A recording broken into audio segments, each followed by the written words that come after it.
आज की कहानी है राहुल नाम के एक ट्रक ड्राइवर की, जो एक भयानक रात असम के राष्ट्रीय राजमार्ग पर फंस जाता है। सड़क के किनारे खड़ा एक काला ट्रक और उसमें से निकलता हुआ काला धुआं, यह सिर्फ शुरुआत है। कहते हैं उस रास्ते पर एक भयानक आत्मा का साया है, जिसे कोयल फांसी के नाम से जाना जाता है। वह कमजोर लोगों को अपना शिकार बनाता है और उन्हें मौत के घाट उतार देता है। क्या राहुल जिंदा बच पाएगा या वह भी कोयल फांसी का शिकार हो जाएगा? पूरी कहानी जानने के लिए वीडियो को आखिर तक जरूर देखें। हेलो दोस्तों, मैं आपका दोस्त अकबर और आप सुन रहे हैं हॉरर कहानी मेरी जुबानी। दोस्तों, अब एक नया श्रृंखला रोजाना के लिए शुरू किया है। श्रृंखला यह है कि कहानी को सुनने के बाद आपको कहानी अच्छी लगे तो आप कमेंट करके यह बताना कि आप किस जगह से कहानी सुन रहे हो और आपका नाम क्या है। इसके बाद अगली वीडियो में मैं आपका नाम जरूर लूंगा। कमेंट करना ना भूले। और संगीत YouTube 2 पर चल रहा था। रात, काले आसमान में तारे टिमटिमाते थे और चांद की धुंधली रोशनी सड़क पर पड़ी थी। राहुल को यह रास्ता अच्छी तरह पता था। उसने इसी रास्ते पर कई चक्कर लगाए थे, लेकिन इस बार कुछ अलग लगा। हवा में एक अजीब सी सन्नाटा थी। कहानी जंगल के जानवरों की, कोई आवाज नहीं आ रही थी, यहाँ तक कि कीड़े मकोड़े भी खामोश थे। राहुल ने गाड़ी का रेडियो चालू किया। उम्मीद थी कि इससे सन्नाटा टूट जाएगा, लेकिन रेडियो से भी सिर्फ बजी बजी की आवाज आ रही थी। घबराहट होने लगी। उसने सोचा होगा गाड़ी में कोई तकनीक खराबी है। गाड़ी रोककर उसने इंजन की जांच की, लेकिन सब कुछ ठीक था।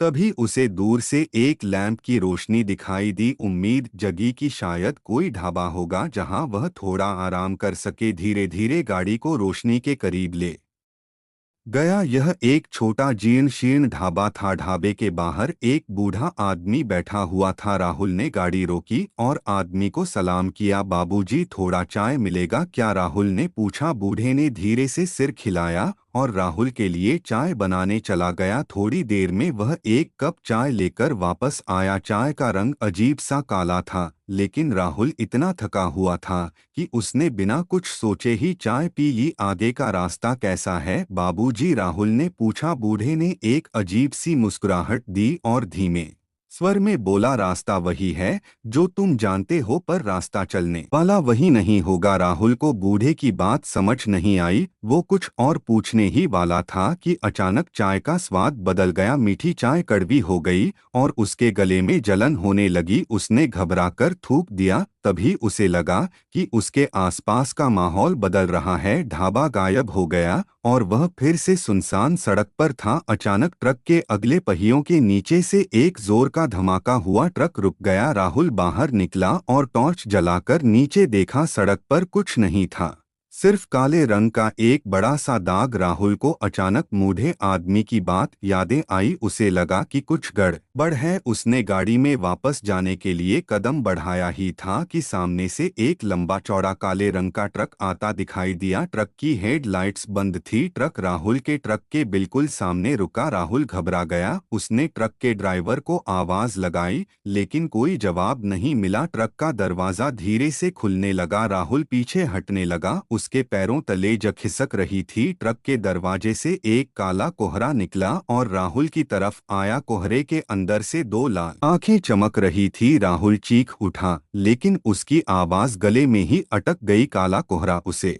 घेरने लगा। उसकी सांसें तेज हो गई। अचानक उसके दिमाग में बचपन की एक कहानी कौंध गई। असम के जंगलों में रहने वाले एक भयानक जीव के बारे में, जिसे कोयल फांसी कहा जाता था। कोहरे के अंदर से एक भयानक गंध आने लगी, सने वाले मांस की सी। राहुल ने आंखें मूंद ली और अपने ईश्वर को पुकारा। तभी अचानक कोहरा गायब हो गया। राहुल ने आंखें खोली। सामने काला ट्रक तो था, लेकिन उसका दरवाजा बंद था। उसने हिम्मत जुटाई और ड्राइवर की तरफ देखा। ड्राइवर की सीट खाली थी। ट्रक के अंदर से अजीब सी आवाजें आ रही थी, हड्डियों के टूटने और किसी के चीखने जैसी। राहुल कांप उठा। उसने फैसला किया कि वहां से भागना ही सबसे अच्छा रास्ता है। वह तेजी से अपने ट्रक में वापस गया और इंजन स्टार्ट किया। गियर लगाते ही उसने पीछे देखा, काला ट्रक भी स्टार्ट हो चुका था। राहुल ने एक्सेलरेटर दबाया और अपनी गाड़ी को आगे बढ़ाया, लेकिन पीछे का ट्रक भी उसी रफ्तार से उसके पीछे आ रहा था। राहुल घंटों भागता रहा, उसे समझ नहीं आ रहा था कि वह कहाँ जा रहा है। राष्ट्रीय राजमार्ग पर कोई दूसरा वाहन नहीं था, सिर्फ वह और पीछे का भयानक ट्रक। रात धीरे धीरे ढलने लगी और सूरज पूर्व दिशा में निकलने लगा। कुछ देर बाद राहुल ने सड़क के किनारे एक छोटा सा गांव देखा। उम्मीद की किरण उसके चेहरे पर दौड़ गई। गाड़ी को तेज करते हुए वह गांव की तरफ मुड़ा, शायद वहां के लोग उसकी मदद कर सकें। गांव के पास पहुंचते ही राहुल ने देखा कि सारा गांव खामोश है। घरों के दरवाजे बंद थे और सड़कों पर कोई नहीं दिख रहा था। गांव के बीचों बीच एक मंदिर था। राहुल ने सोचा कि शायद मंदिर में कोई पुजारी होगा जो उसकी मदद कर सकता है। वह ट्रक से बाहर निकला और मंदिर की तरफ गया। मंदिर का दरवाजा खुला हुआ था। राहुल अंदर गया और जोर से पुकारा, है कोई? लेकिन कोई जवाब नहीं मिला। मंदिर के अंदर एक अजीब सी शांति थी। मूर्तियों के सामने दीप जल रहे थे, लेकिन उनकी रोशनी कमजोर थी। राहुल को मंदिर के अंदर एक अजीब सी खींच आ रही थी। वह धीरे धीरे मंदिर के गर्भगृह की तरफ गया। गर्भगृह के अंदर एक शिवलिंग था जिस पर बेलपत्र और फूल चढ़े हुए थे,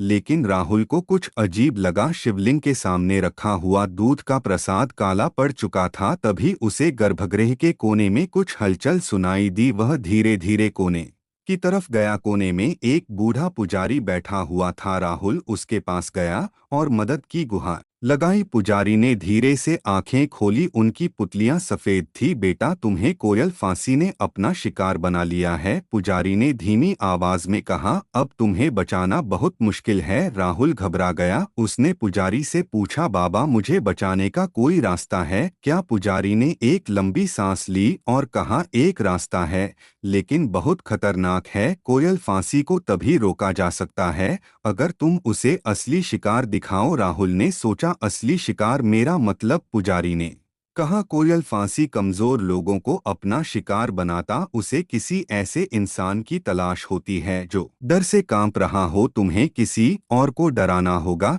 ताकि कोयल फांसी उसका पीछा करे। राहुल को पुजारी की बात समझ में आ गई, लेकिन वह किसी और को डराने के बारे में सोचकर ही कांप उठा। कोई और रास्ता नहीं है बाबा? राहुल ने विनती भरी आवाज में पूछा। पुजारी ने सिर हिला दिया, नहीं बेटा, तुम्हारे पास ज्यादा समय नहीं बचा है। राहुल ने मंदिर से बाहर निकलकर अपने ट्रक की तरफ देखा। काला ट्रक अभी भी सड़क पर खड़ा था। राहुल जानता था कि उसे कुछ करना होगा। उसने हिम्मत जुटाई और गांव के बाहर जाने का फैसला किया। शायद रास्ते में उसे कोई ऐसा शख्स मिल जाए जिसे वह डरा सके। वह ट्रक स्टार्ट करके गांव से बाहर निकला। सूरज अब काफी ऊपर आ चुका था और तेज धूप सड़क पर पड़ रही थी। राहुल को उम्मीद थी कि शायद दिन के उजाले में कोयल फांसी कमजोर पड़ जाएगा। कुछ देर बाद उसे सड़क के किनारे एक साइकिल सवार दिखाई दिया। वह एक बूढ़ा आदमी था जो धीमी गति से साइकिल चला रहा था। राहुल ने गाड़ी को साइकिल सवार के पास रोका। बूढ़े आदमी ने चौंक कर ट्रक की तरफ देखा। राहुल खिड़की से बाहर निकला और जोर से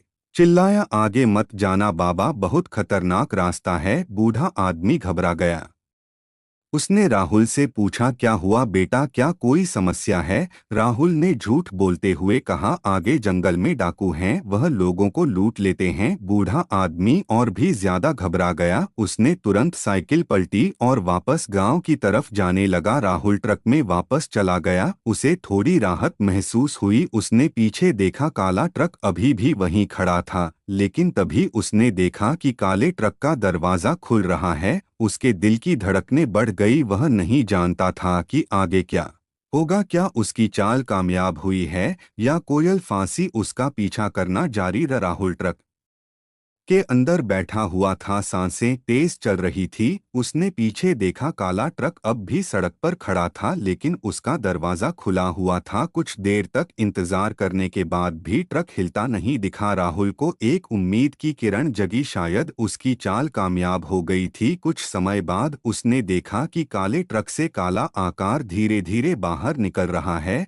वह आकार धुआं जैसा लग रहा था, लगातार बदल रहा था। राहुल की रीढ़ की हड्डी में सिहरन दौड़ गई। कोयल फांसी निकल रहा था, लेकिन वह किसका पीछा कर रहा है? राहुल ने पीछे देखा, दूर गांव की तरफ धूल का गुब्बार उड़ रहा था। बूढ़ा साइकिल सवार अपनी जान बचाकर भाग रहा था। राहुल को राहत मिली, लेकिन यह राहत ज्यादा देर तक नहीं टिकी। उसने देखा कि कोयल फांसी काला धुआं बनकर हवा में फैल रहा है और तेजी से गांव की तरफ बढ़ रहा है। राहुल समझ गया कि कोयल फांसी शिकार को बदल सकता है। उसने तुरंत ट्रक स्टार्ट किया और आगे बढ़ने लगा, लेकिन उसे पता था कि वह कोयल फांसी से ज्यादा देर तक नहीं बच सकता। वह एक राक्षस था जो पीछा करने में माहिर था। राहुल घंटों गाड़ी चलाता रहा। उसने कई गांवों और कस्बों को पार किया, लेकिन कहीं भी रुकने की हिम्मत नहीं जुटी। उसे डर था कि कहीं वह किसी और को कोयल फांसी का शिकार ना बना दे। रात होने वाली थी। राहुल थक चुका था, उसकी आंखें लड़ रही थी। तभी उसे सड़क के किनारे एक ढाबा दिखाई दिया।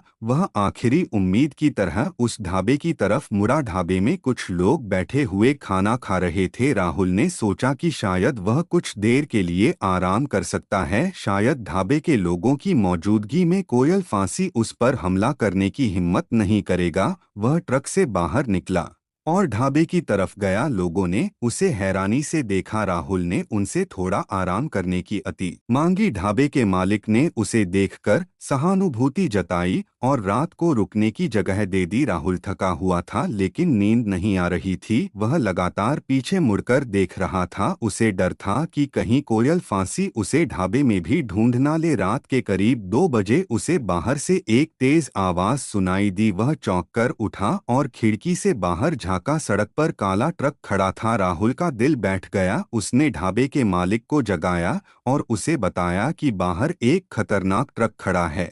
मालिक ने उसकी बात पर यकीन नहीं किया, लेकिन राहुल की हालत देखकर बाहर देखने गया। निकलते ही मालिक जोर से चिल्लाया। उसने राहुल को बताया कि ट्रक खाली है, कोई भी उसमें नहीं है। राहुल को विश्वास नहीं हुआ। वह खुद भी बाहर निकला और ट्रक को देखा। ट्रक वाकई खाली था। वह हैरान रह गया। क्या कोयल फांसी चला गया था या वह कहीं छिपा हुआ था? राहुल को समझ नहीं आ रहा था कि क्या हो रहा है। वह रात भर सो नहीं पाया। सुबह होते ही उसने ट्रक स्टार्ट किया और ढाबे से निकल गया। मालिक ने उसे जाने से रोका। राहुल ने ढाबे के मालिक की बातों को नजरअंदाज कर दिया। उसे एक पल भी रुकना ठीक नहीं लग रहा था। कोयल फांसी कहीं छिपा हुआ होगा या फिर वह ट्रक का ही कोई भ्रम था। राहुल तेज रफ्तार से गाड़ी चलाता रहा, पीछे मुड़कर देखने की हिम्मत नहीं जुटा पा रहा था। कुछ घंटे बाद वह एक व्यस्त राष्ट्रीय राजमार्ग पर आ पहुंचा। ट्रैफिक देखकर उसे थोड़ी राहत मिली। शायद भीड़ में कोयल फांसी उस पर हमला करने का मौका नहीं ढूंढ पाएगा। राहुल ने एक ढाबे पर रुककर चाय पी और थोड़ा आराम किया। ढाबे में बैठे कुछ ट्रक ड्राइवरों से बातचीत करते समय उसे एक अजीब सी कहानी सुनने को मिली। एक बुजुर्ग